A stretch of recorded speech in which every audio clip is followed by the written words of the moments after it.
I don't generally buy early access games as a rule. The last few I have purchased were not to play for myself, but rather to support the developers, who I believed honestly deserved that support. Palworld is an exception to that. The reason for that exception was general internet discourse. Not from randoms, but rather industry professionals I'll refrain from naming to mitigate issues with bad actors on the internet. So let's just imagine these straw men are industry professionals, lol. Initial trailers for Palworld did not have my interest. Pokemon with guns, as people called it, did not inspire me. That's because outside of nostalgia for the first couple generations, Pokemon Red, Blue to Crystal, I'm not really a fan of the Pokemon series at all. So I dismissed the trailers as most likely will never play. But then the game was released and I heard two sentiments. The first were real life friends having a blast with the game, and the second were industry professionals from North America and Europe trashing the game for being a soulless, cynical ripoff.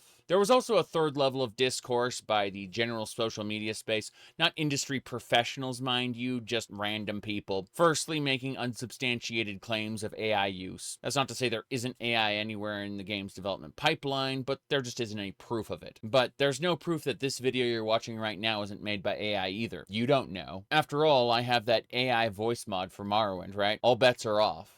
Also, folks were claiming explicit plagiarism with now debunked screenshots of 3D models that had been doctored to look closer to the original Pokemon models than they actually were. So we can entirely throw out that third level of discourse as stupid people being stupid and spreading misinformation. I spread my fair share of misinformation, but I try not. That just leaves us with people who have actually played the game, and the industry professionals who are decrying the game without having played it. We'll get back to that second group in just a second, but let's discuss what Palworld is first. Although Pokemon discourse tends to reign supreme when it comes to Palworld, the game's actually Ark Survival Evolved with a little bit of Legend of Zelda Breath of the Wild with a tiny bit of Elden Ring. No, I'm not being sarcastic when I said that just now. And a tiny bit of Pokemon intertwined with the rest of it. Palworld is, make no mistake, a Frankenstein's monster of a video game. In its current state, at the time of making this video, the game has a story, but almost no overt or guiding narrative. You can go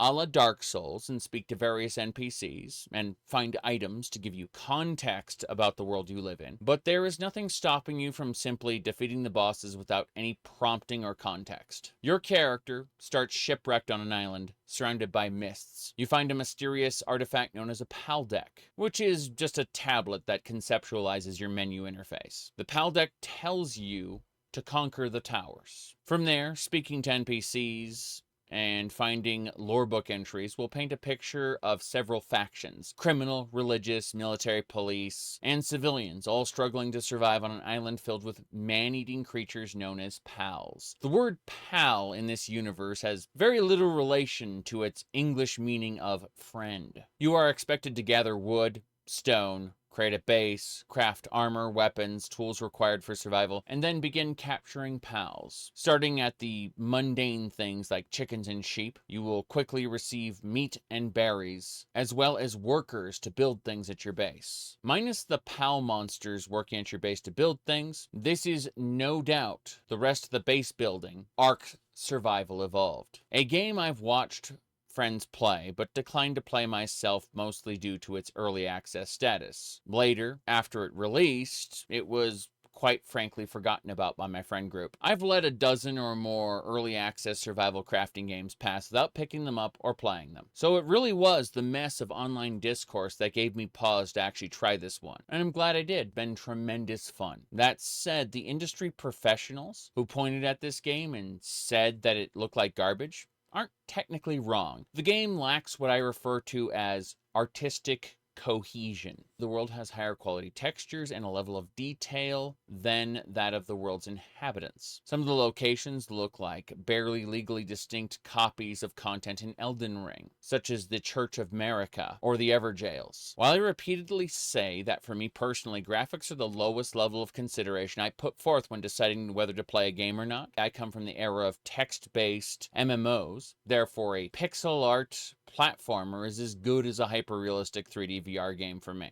That said, regarding graphics, internal consistency is what matters. It will always look wrong to have these PALs against these world textures. The only way to fix that would either be to increase the detail in the PALs, something I would not recommend doing, or to lower the fidelity of the landscape, something that would have needed to be done before release, because people are remembering how the world looked. You can't do anything and not call it a downgrade. Thankfully, Minecraft has taught us that you can have horribly mismatched world and NPCs, and it doesn't matter as long as the game is fun. Now, we'll probably get to Minecraft comparisons at a later point in time, but to cut straight to the heart of the matter, if you enjoy survival games, Palworld is just plain fun. There's a steady core progression loop of gather materials, gather pals, gather more materials, and repeat. The base management gets hectic at times, but it can mostly be offloaded to pals who automate the processes. The material chains will have you maximizing your 3 bases to construct small arms like baseball bats all the way up to rocket launchers. Every tier of advanced armor uses the Breath of the Wild hot-cold protection depending on what area you want to explore. In the most advanced parts of the game, you are breeding the same type of pals together to inherit and roll new and optimum traits, turning what other modern games would use as gotcha monetization fodder into simple, enjoyable, free mechanic for the game. Any modern publisher would scream at them for leaving cash on the table, as the different randomized elements of the game are really ripe for abuse. And I'm sure it'll be just like games such as Vampire Survivors. There will be tons of copycats ready to exploit people. But contrary to what some folks in the gaming industry have said, Palworld is not exploitative.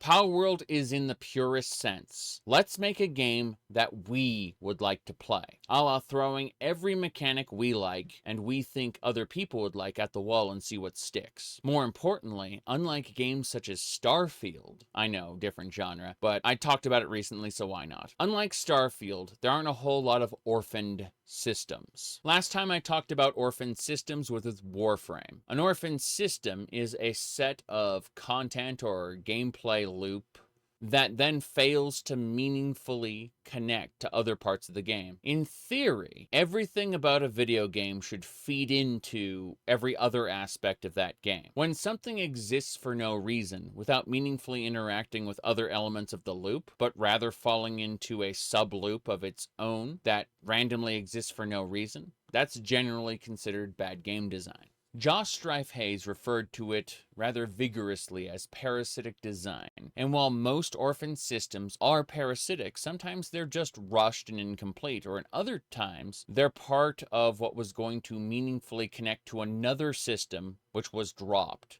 or had to be abridged in some way that caused the greater design of the game to fail to take its ultimate shape. My point is that game design is complicated, and the more people you have working on separate parts of the same project, the more prone they are to not fit when you move to assemble them all together. That's why, strictly from a cohesion standpoint, a 12-man team making a Pokemon-like is more likely to succeed, whereas a 1,000-man space epic across several studios is more likely to fail. The bigger your project, the stronger, more rigid you need your creative control to be. Palworld, in terms of manpower, comparatively speaking to Colossus like Starfield, is a tiny indie game. This is something that people have struggled to rationalize online. Thus, we circle back around to what prompted me to try Palworld in the first place. Game developers online, whom I've followed for years, have had a visceral reaction to this game. The assumptions ran the gauntlet of asset flip,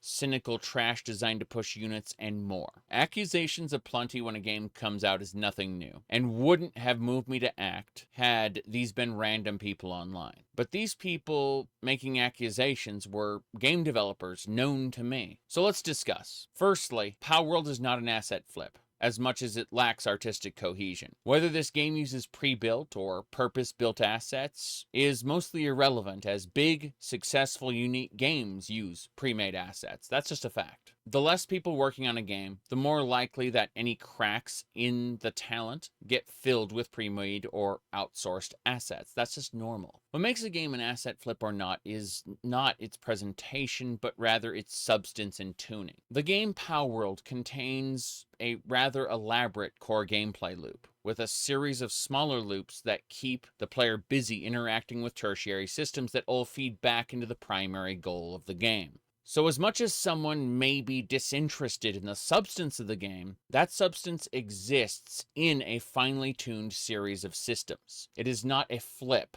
It is a well-crafted piece of machinery. I found many of the developers making this assertion that were on the more artistic side of game development, such as animators, texture artists, 3D modelers. You see, in the AAA gaming space, presentation is everything. It's not unheard of in some AAA studios to have a dedicated director just for the artists, an art director. So lack of care in that regard would be indicative of a lazy or rushed project. Profit optimization is another reason AAA projects end up releasing without certain fundamentals. You end up getting fully manned projects, and then positions get axed as belt tightening occurs. Other times, assumptions are made about employees that overestimate their time efficiency, resulting in jobs that are not getting done. I barely scratched the surface regarding things that can go wrong in a AAA project, but most of them either boil down to bad management or bad faith. When viewing the success of Palworld, it's easy to view the game as a full AAA production, which, as we know, isn't true. Many people have accused Palworld of doing something malicious or underhanded because it subverts this process and yet has achieved a level of AAA success.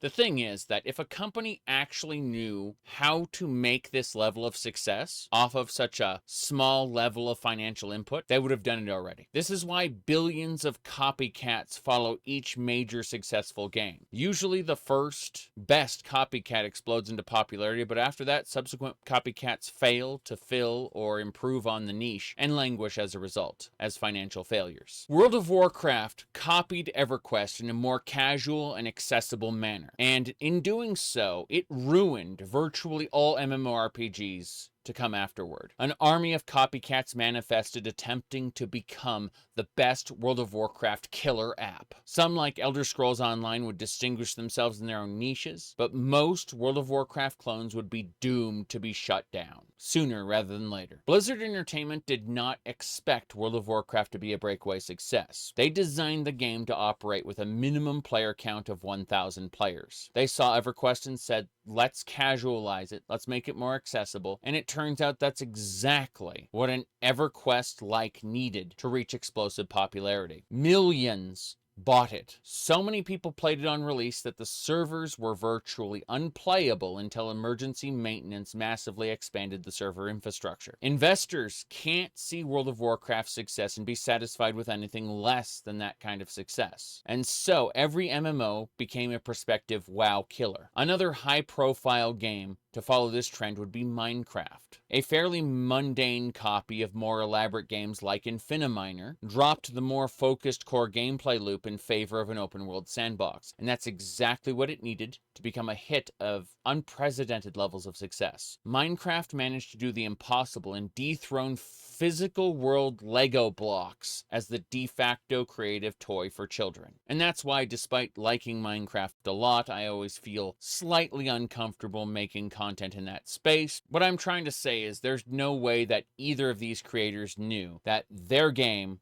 was going to become a breakaway success. If any company could pre-position themselves and ensure that they could ride the wave of success, they'd have done it already. Rather, both games inspired tons of cynical trash pursuing them. The assumption unrelated game developers and Pokemon fans alike have made was Palworld is cynical trash designed to push units by copying Pokemon. The Pals are superficially Pokemon in the same way that Digimon or Monster Rancher are Pokemon. That is to say, not really at all. I expect that Palworld will inspire countless copycats, and it's possible that one of them will take the throne in a similar way to how Fortnite took the throne from PUBG, despite PUBG getting there first. But it's more than likely that all Palworld copycats will be doomed to failure, because they will be in pursuit of Palworld, playing catch-up. Speaking of AAA games, when a AAA game makes more money, that money almost never translates into more pay for the developers. Typically, the developers are paid a salary up front to produce the game, then the publisher receives all the revenue afterward. Publishing in the AAA space is more an upfront investment that is paid off with the game's revenue. So most of the popular AAA games in history have never made developers rich, no matter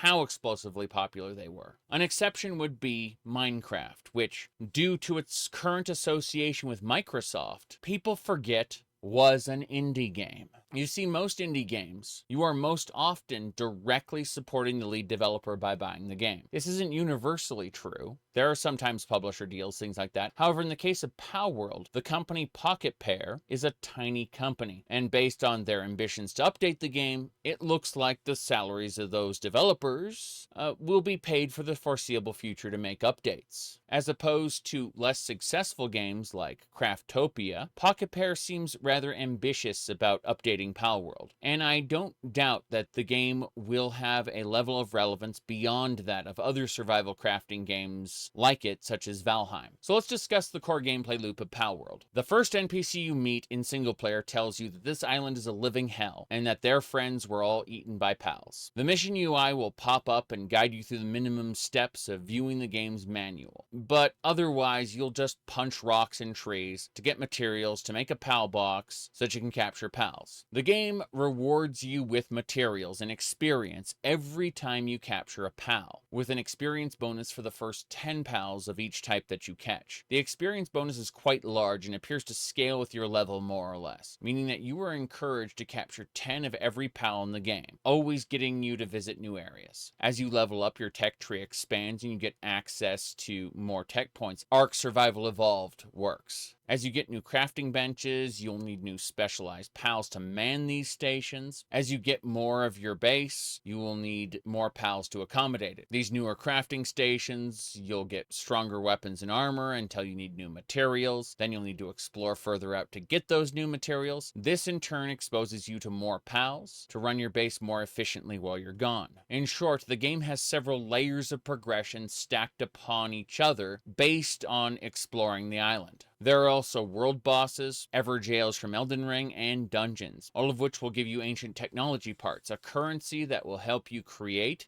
and repair higher ranked versions of unlockable items. The final treasure chests in dungeons are locked beyond a boss room, and they have a chance of giving you recipes to enhanced versions of equipment. In short, nothing is stopping you from just enjoying the overworld, but you are heavily incentivized to delve into these dungeons. All 3 boss activities will give you high value items you can sell at vendors. And yes, there are settlements with buying and selling system attached to them, so you can bypass the farming of certain resources or the construction of certain goods like ammo for bows or guns. In addition, there is also a pal vendor who will purchase the extra pals for money. Because the game incentivizes you to capture 10 of every pal and you'll only really need 1 of every pal for the average gameplay, pal merchants are an excellent way to turn them into ammo or extra resources. Between all of these systems and more I have not even talked about, you have a steady progression treadmill through an addictive core gameplay loop. Now, there is absolutely no guarantee that Palworld will enjoy anything resembling a Minecraft level of success moving forward. The game was released into early access and has picked up enough to ensure Pocket Pair has a good amount of capital to do with as they see fit. Numbers rarely lie, and Microsoft has stepped in with the intention of partnering with Pocket Pair for their server tech. That said, what direction the game is actually going to go into what level of success it will reach, we will find out in time. The public perception of this game was amazing, and seeing an overwhelming number of people online disregarding the existence of things like Digimon or Monster Rancher and attempting to say that Palworld was going to get sued by Nintendo was hilarious. So many people flooded both Nintendo and the Pokemon Company, the actual people who would start a lawsuit, by the way, not Nintendo, with reports to the point that the Pokemon Company had to put out a get off our backs letter saying they investigate all copyright infringement. It turns out the only people who actually got legal threats in the end were people making Pokemon mods for Palworld. That's where the infringement lies, by the way. Any similarities Palworld has to Pokemon are skin deep, with the only entry in the franchise being at all similar to the Pokemon Legends game. As with all early access games, you kind of have to assume it's going to remain in its current state forever, because there is no binding contract forcing the developers to actually finish it. And at the time of making this video, the game has no satisfying conclusion. Just a bunch of really fun boss battles off the back of some great open world exploration and fun crafting. So temper your expectations and enjoy the journey, knowing any kind of destination is a ways off or may never come. Do I recommend Palworld? Absolutely. Having played the game both offline and online with friends, I've got to say it's a tremendously fun survival crafting game. Survival crafting games usually aren't for me, but the level of compounding game mechanics have just turned this into something I was hesitant to put down. Thank y'all for watching. I'll be talking about other games soon, and I'll see y'all next time. Yeah. 0.08% chance of capture now. Okay, I'm gonna go ahead and order this, Okay. Oh. Okay. Yeah. He's stuck on the, yeah, he's stuck on the crafting bench. Oh, he's almost down. Yeah. That's what I said. You just gotta have faith. You gotta have Hold faith, on. yes. I do have a Giga Spear. You can start throwing balls now. Okay. He's on the roof! No. He's on the Oh, roof! he's on the roof! What the Second fuck? floor. 17 balls. Okay. Let's go. We should have enough, but I need help Okay. building things in here in the middle level first. Okay. Okay. Yeah. Well, what do you need? Yeah. The stuff, yeah. We're making egg Oh, incubators. And we have a storage Okay. chest here where all the eggs are gonna go. And I so, thought you meant like another yeah. framework thing, like we did No. before. But No. These are just egg incubators. So what's gonna happen is we're gonna place the eggs from the downstairs storage into the chest and into these incubators, and they're gonna grow up eggs real quick. As the fight Lily in the second tower, I take it. yes, I'm thinking that's the plan. Okay. I built a fortress. It's rather large. The idea is the real estate you have to work with is very limited. Release the Sadukar! I'm joining the boss battle. Confirm. Let's go. Anyway, I have a little bit of a sore throat. Cough a lot, probably. I just like this scene. It's cute. And then she murders us.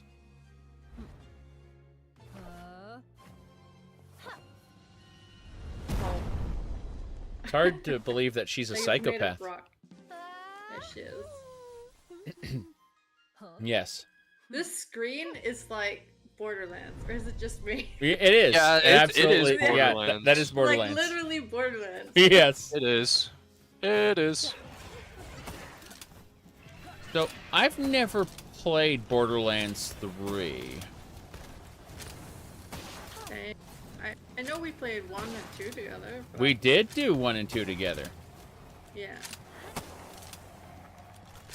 But I heard 3 wasn't like super good. No, I heard the story is terrible. Yeah. Okay. I realized I hadn't summoned Purdy Birdie. My bad. Let's see. I'm gonna try the pump I don't action know shot. if it's because we're relatively high level, but she has 124k health.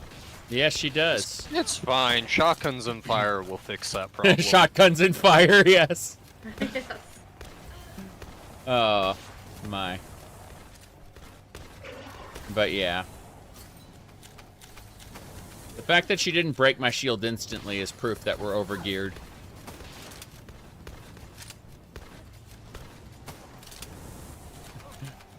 This is very So silly. I love it. Like volcano or I'm thinking idea. I may have to farm the legendary pump action shotgun because I'm looking at the damage we're doing. Like Yeah. this should be clearable by level 29s, and we have level Yeah. 40 gear, and we're struggling a bit. Yeah. I'm using Well, the rifle. we should- Yeah. 284 a headshot. Pretty sure we're doing more than that with our shotguns. Yeah, substantially more. It's more DPS, but it's Yep. it's Oh, the boy. timer that's the killer. We're gonna get this done before the You're timer's almost up. half. Yeah, we'll definitely do it. But if you get the chance, Kat, you should turn up your mic a little bit. Oh, is it low? Yeah, it is. I can just move it closer to me. Maybe that helps. That helped a tiny bit. Tiny bit. Yeah, a tiny bit. I don't know how to turn it up. Maybe you have to turn me up in. I already did. Discourse? You're at 200%. Oh jeez. Is it that Yep. low? Holy shit. You know what? I'm gonna do it after the fight. That's right. It's fine. Fine, really. Yeah, I'm gonna fly up into the sky and try and regen my shields, because I don't like dying. Yes. Did I aggro on you? I think so. It's aggroed on me. I'm just gonna ride up on my bird and use my rifle. Yes. There we go. This is pretty cool, though. Whoop. Those bubbles. Ooh. Wasn't expecting that. Okay. This is fine. She's almost gone. Yeah, we got this. Little bit janky, but honestly, this game's always been a little bit janky. That's part of its charm, really. Yes. Here we go. Yeah, I can't Water believe is you're bad. still streaming. How long have you been streaming today? Hey, I only streamed for 8 hours, and then I took a break, and then we came back and played this. But seriously, though, I do need to adjust my sleep schedule a little bit, which means I need to stay up a little more. Okay. Will I go to see Dune Part 2? Probably. The wife has expressed an interest in going to see it at the Alamo Draft House. And so, we'll end up... You Yeah. go ahead. Sorry. We'll end up rewatching the first one. Oh, here we go. I Boss used eliminated. my shotgun so much that it broke in a Yes. single fight from Wow. 100% durability to none. Yes. Yeah, okay. That's great. But you asked a question?